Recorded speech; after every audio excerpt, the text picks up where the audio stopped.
경기 회복에 대한 기대감으로 소비 심리가 석 달 연속 회복세를 보이고 있습니다. 다만 오른 소비 심리만큼 물가와 주택 가격 그리고 금리도 함께 오를 거라는 내용이 있어서 우려가 커지고 있는 상황입니다. 시장 상황을 짚어보겠습니다. 자, 또 우리 한국은행이 디지털 화폐 모의 실험 연구에 착수하기로 했습니다. 자, 최근에 세계 각국에서는요. 디지털 화폐 관련 논의가 활발하게 이루어지고 있습니다. 자, 이 디지털 화폐 요새 많이 나오는 가상화폐랑 좀 비슷한 것 같기도 하고 뭐가 다른지 잘 모르겠죠. 자, 이 디지털 화폐가 앞으로 우리 경제 활동에 어떤 영향을 미칠지까지 살펴보겠습니다. 경제 읽기 브리핑이었습니다.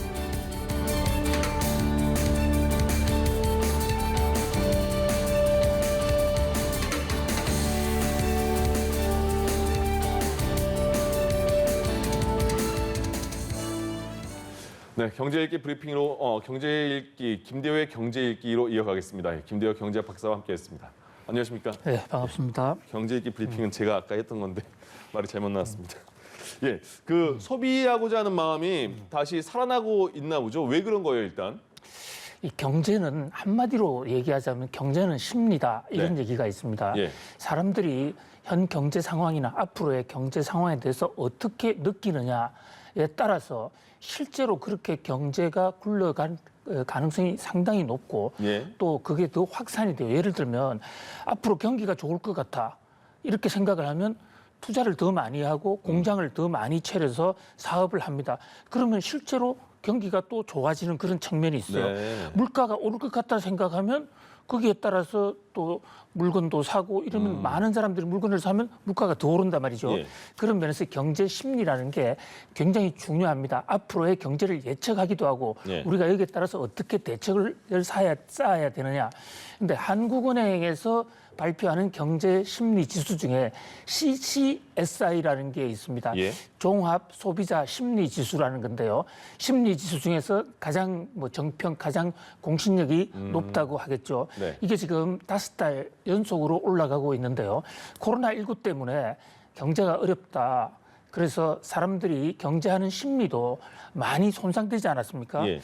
그래서 사업도 적게 하고 가급적이면 움츠러들고 이렇게 했었는데 이제 완연하게 총체적으로 볼 때는 소비 심리 또 각종 지출 심리 이런 것들이 5달 연속으로 지금 올라가고 있다.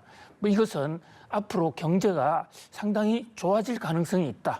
이런 것을 나타내주는 특히 코로나 팬데믹 상황이 상당히 많이 극복이 되고 있다. 이렇게 볼 수가 있겠습니다. 소비자의 심리는 이제 경제가 좋아질 것 같다라는 심리인데 또 하나가 집값도 오를 가능성이 있고 금리도 오를 가능성이 있고 물가도 오를 가능성이 있지 않을까? 그러면 뭐 소비 심리가 높아지더라도 이거는 좀 문제가 아니냐 이런 얘기도 있던데요. 그렇습니다. 이 소비 심리 지수 경기가 좋다 나쁘다는 것은요. 가격이 오르고 부풀어 오르는 것을 경기가 좋다고 그러고 경기가 침체한다는 것은 가격이 떨어지고 좀 슈링크되는 위축되는 것을 얘기하거든요. 예. 그러니까 내 소득이 늘고 또 물가도 오르고 집값도 오르고 내 네. 물건도 잘 팔리고 이게 경기가 좋다, 소비 심리가 호황이다라는 그게 포함된단 말이죠. 네. 그러니까 흔히 우리가 CCSI 지수가 좋아졌다면 그 안에는 당연히 경기도 좋아지고 경기와 동시에 물가도 오를 것이고 또 물가가 오르면 금리가 올라갑니다. 이것이 이제 동시에 가는데 네. 과연 이것이 누가 더 빨리 갈 것이냐. 이것이 단계적으로 균형 있게 가면 경제에 충격이 없이 상당히 바람직한 발전을 해나갈 수가 있습니다. 그런데 예.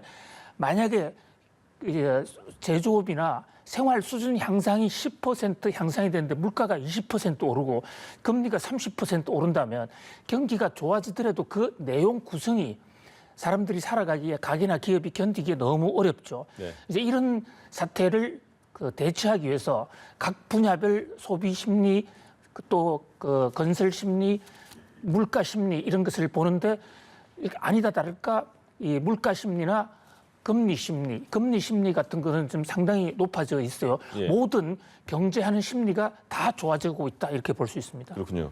자, 이런 가운데 홍남기 부총리가 기재부 회의에서 기재부 간부회에서 이렇게 언급을 했습니다.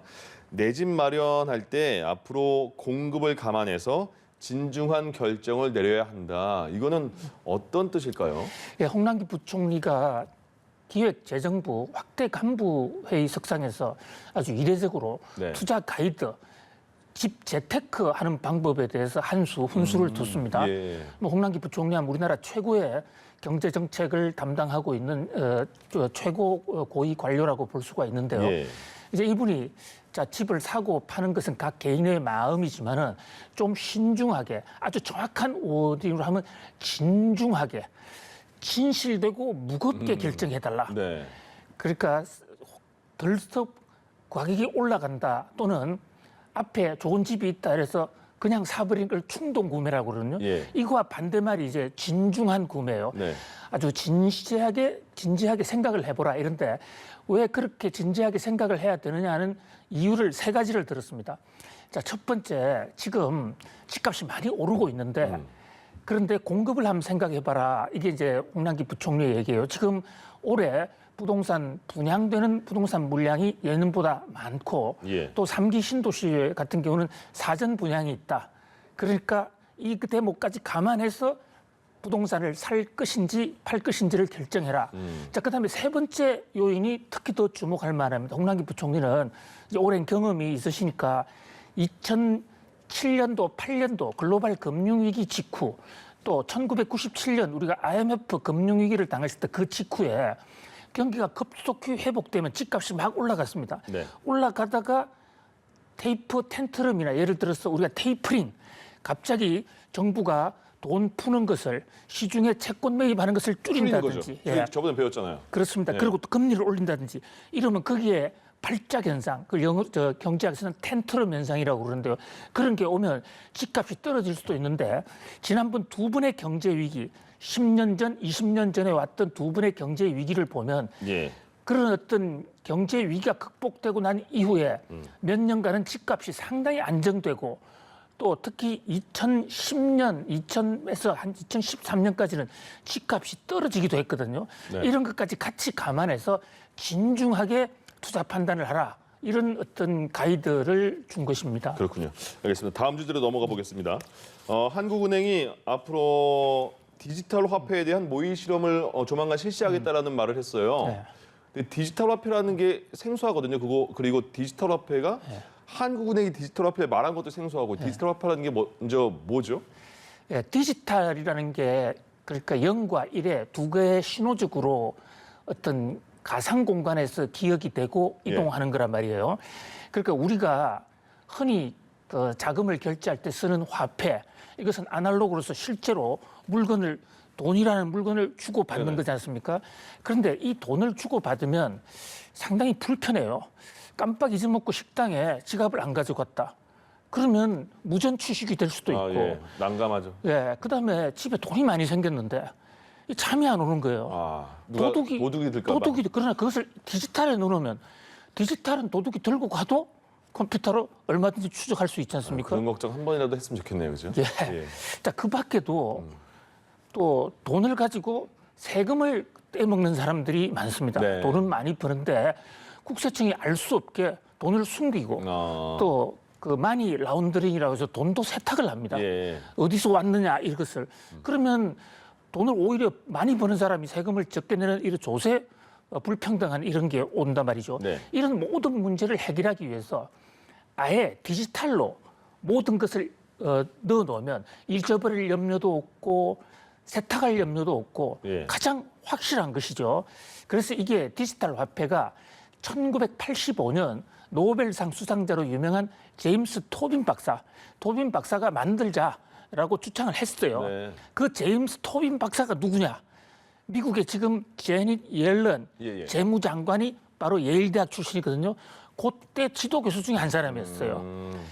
그런데 그 이후로 컴퓨터 기술이 발달되지 않았기 때문에 디지털 화폐는 머릿속에만 있었습니다. 그런데 2008년에 나카모토 사토시란 어떤 그 비트코인. 유령 불체 인물이 등장을 했죠. 예. 비트코인의 창설자인데 아무도 그 얼굴을 본 사람이 없어요. 네. 이 양반이 만든 비트코인이 디지털 화폐의 한 종류란 말입니다. 예. A kind of. 그러니까 눈에 안 보이면서 컴퓨터성으로 움직이는. 자, 그런데 한국은행이 만든 디지털 화폐와 나카모토 사토시가 만든 디지털 화폐가 어떻게 다르냐? 그러니까요. 그게 이제 가장 큰 관심이거든요. 예. 핵심적으로 다른 것은 사토시 나카모토가 만든 것은 누구도 통제할 수 없이 컴퓨터 상으로만 움직이고 있는 거예요. 그런데 중앙은행이 만든 디지털 화폐 네. 이것을 지금 그래픽에 그림으로도 잘 나오고 있습니다만은 예. CBDC라고 그럽니다. 영어 약자가 Central Bank Digital Currency. 그러니까 중앙은행이 만드는 디지털 화폐다. 네. 이것은 중앙은행이 컴퓨터를 가지고 다 통제하는 거예요.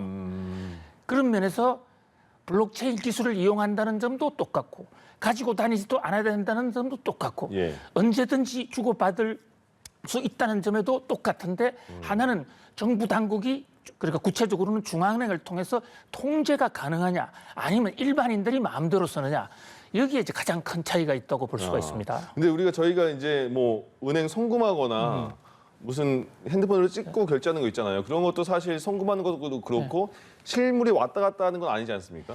실물이 왔다 갔다 합니다. 아, 그런가요? 예, 우리는 실물이 왔다 갔다 하지 않는 것으로 안 착각할 보이니까, 뿐이죠.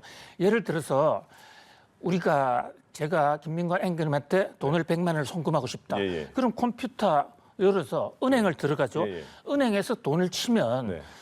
김민관 앵커님한테 100만 원이 들어오니까 예. 아, 이것은 실물이 오고 가지 않는데 네. 돈이 온다라고 착각하는 거예요. 숫자만 딱 바뀐다는 느낌. 예, 왜냐하면 우리가 거기서 돈을 100만 원을 송금한다는 것은 내 은행 계좌에 네. 이를테면 내가 우리은행을 쓴다면 우리은행 계좌에서 쏘아줍니다. 그러면 그게 실시간으로 김민관 앵커님이 쓰고 있는 신한은행으로 넘어간 것 같지만 넘어간 것이 아니라 이 전산상으로 넘어갔다고 치고 예. 일단 대출을 해주는 거예요.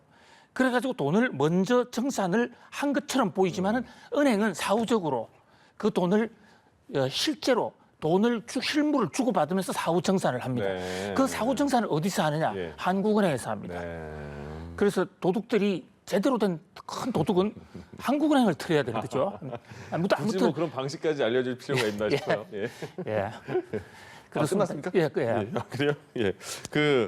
보면 중국도 얼마 전에 비트코인 채굴 금지하겠다, 처벌하겠다 이렇게 했잖아요. 예. 그러면서 그 이유 중에 하나가 우리가 디지털 위안화를 시범 사업 할 것이다라고 말을 하지 않았습니까? 예. 근데 미국도 그렇고 세계 각국이 이렇게 디지털 화폐 도입에 좀 적극적이다 이런 소식이 있던데 왜 그런 걸까요, 그럼? 자, 지금 중국에서 디지털 화폐를 만든다 또는 미국에서 만든다 이러니까 많은 사람들이 좀 잘못 오인을 하는 게 있어요. 각국 중앙은행이 디지털 화폐를 만들 때 그것도 역시 블록체인이라는 컴퓨터 기술을 이용하거든요. 네. 그러니까 이게 비트코인이나 이더리움이나 리플 같은 기존에 나와 있는 민간 베이스의 가상 화폐와 방식이 똑같단 말이죠. 예, 예. 그러니까 이제 중앙은행도 만드니까 기존에 나와 있던 비트코인이나 이런 가상화폐도 이제 국가의 공인을 받는 거 아니냐. 네. 이제 같이 노는 거 아니냐. 이렇게 그렇죠. 생각을 하고 가격이 더 올랐어요. 그런데 정반대입니다. 중앙은행이 중국 인민은행이나 미국의 FRB가 디지털 화폐를 만드는 것은 바로 그 민간에서 사적으로 만들어낸 비트코인 또는 이더리움 이것을 퇴치하기 위해서 있는 것이요. 예. 왜 이것을 디지털 화폐를 퇴치해야 되냐면요. 네.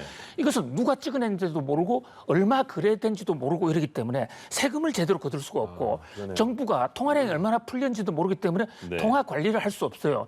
그래서 지금 나오는 각국 중앙은행이 만들고 있는 이 중앙은행의 CBDC라는 디지털 화폐는 예. 기술 면에서는 블록체인이라는 여러 컴퓨터망을 연결해서 보안을 주는 그 시스템은 똑같습니다만은 중앙은행이 직접 관리하면서 민간의 불법적인 자금 거래를 차단하기 위한 목적이거든요. 예. 그래서 지금 최근에 중국이 그 비트코인을 아주 강력하게 지금 제재를 가하고 있습니다. 예. 그래서 왜 제재를 가하느냐 했더만 거기에 대해서 중국의 참고보라는 그 경제 저널이 분석을 하기로는 내년도 베이징 동계 올림픽 때부터 네. 중국은 디지털 CBDC, 인민은행이 만든 CBDC를 쓰겠다. 그러면 기존의 비트코인이 나와 있으니까 많은 사람들이 비트코인에 익숙해져 있으면 중앙은행 CBDC는 사용하지 않을 가능성이 있지 않습니까? 네. 그래서 이번 기회에 아주 격퇴를 하자. 이런 겁니다. 예. 그래서 그래픽에 CBDC와 그 디지털 화폐가 어떻게 다른지 살짝 조금만 한번 더 올려주셨으면 네. 좋겠어요. 예. 자, 한번 그림을 보면서 이 중앙은행의 CBDC하고 저게 어떻게 다르냐 이렇게 보면요. 우선 발행기관이 CBDC라는 거는 각국의 중앙은행입니다. 예. 지금 한국의 세종대왕이나 신사임당 돈을 한국은행이 짓듯이 네. 앞으로 한국도 나올 CBDC는 한국은행이 발행하게 되는 것이에요. 그런데 이제 결제 방식에 있어서는 거의 그 컴퓨터상으로 디지털로 결제된다는 면에서는 상당히 양쪽이 비슷하죠. 그런 어떤 장단점이 있습니다. 우리도 이제 한국은행도 모의 실험을 한다고 하는데 그러면 중국도 그렇고 그 외국에서 각국 중앙은행이 저렇게 디지털 화폐를 만들면 말씀하시기에 가상화폐를 잘 사용을 못하게 규제하려고 하는 거라고 말씀하셨잖아요. 아예 없애버리기 위한 겁니다. 그 정도로 퇴출하기 위해서. 네. 그러면 이제부터는 가상화폐의 시장은 어떻게 변동이 될까요? 더 안 좋아질까요? 그런데 이제 중앙은행이 가상화폐를 만든다, 그리고 예. CBDC를 만든다 하는데 과연 만들 수 있을지는 아직도 검증이 끝나지 않았어요. 예. 그게 쉽지 않았습니다. 그건 나름대로 또 장점과 단점이 있을 수가 있거든요. 네.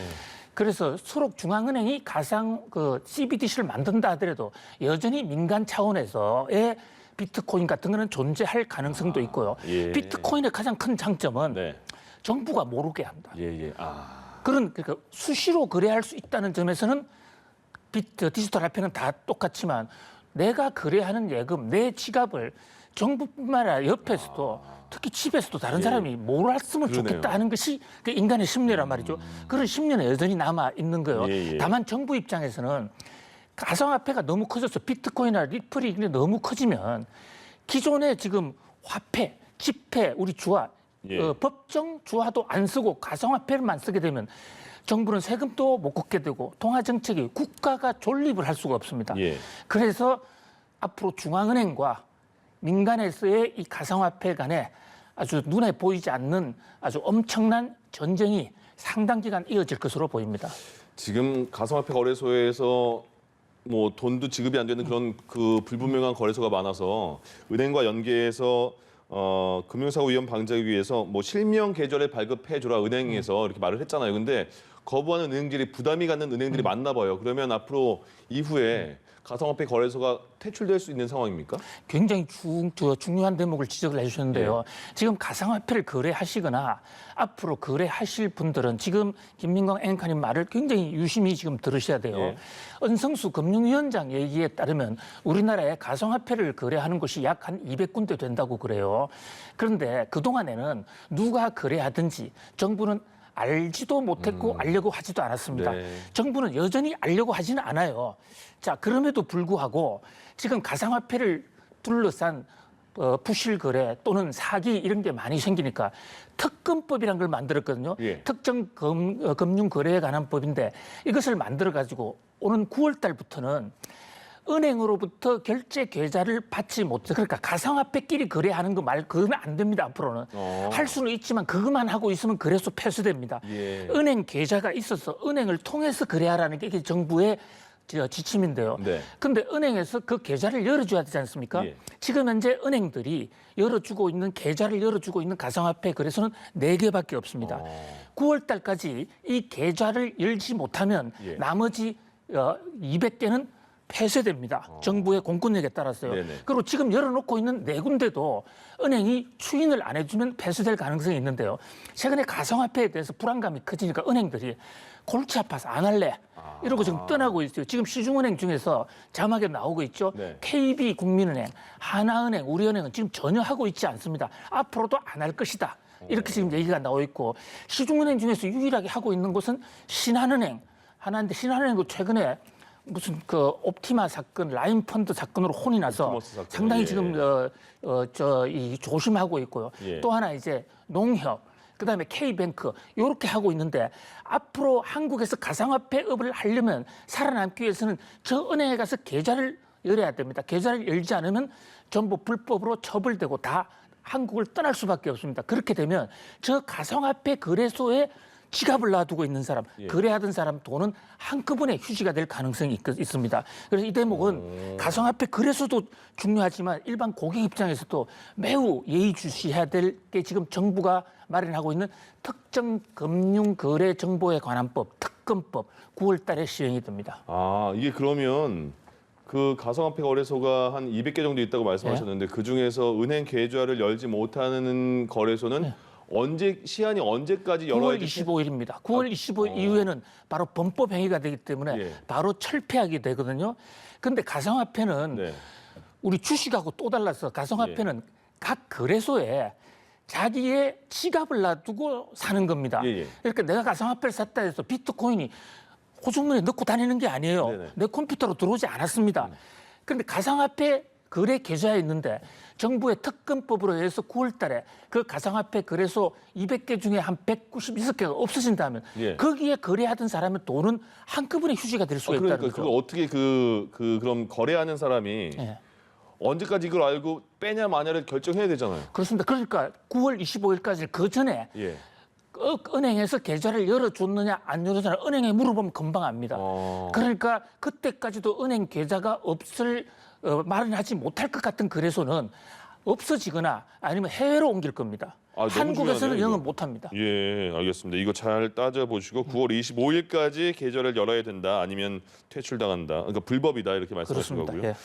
그래서 가상화폐가 하도 등락이 심해서 굉장히 2030 세대들이 많이 올라탄 적도 있었는데 다시 물어보니까 10명 중에 9명은 장기적으로 봤을 때 가상화폐보다는 나는 삼성전자 주식을 살래 이런 조사도 있네요. 예.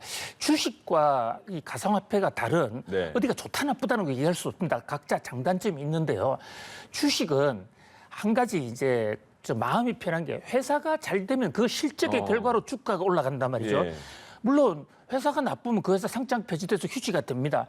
그래서 경제를 조금 알고 기업을 좀 알면 쓸만한 회사 앞으로 싹수가 있는 회사에 투자해 놓으면 적어도 손해는 안 벌고 큰 이익을 얻을 수 있다. 근데 가상화폐는 네. 왜 오르는지 왜 내리는지 아무도 모릅니다. 그러니까요. 진짜 일란 모르겠어요, 머스크 말 한마디 때문에 오르고 내렸는데 요즘 일란 머스크가 양치기 소년이 돼서 요새 나일론 머스크라는 말도 있더라고요. 맞습니다. 그러니까 머스크 얘기대로 잘 되지도 않고 예. 아무도 알 수 없는 그러니까 불안하죠. 장기 투자하기에는. 예. 그러면 젊은이들이 장기 투자는 삼성전자다 하는 얘기가 훨씬 더 현명한 판단이다 이렇게 볼 수가 있습니다. 저희는 여기까지 뭐가 좋다는 말씀 못 드리고 여기까지만 하겠습니다.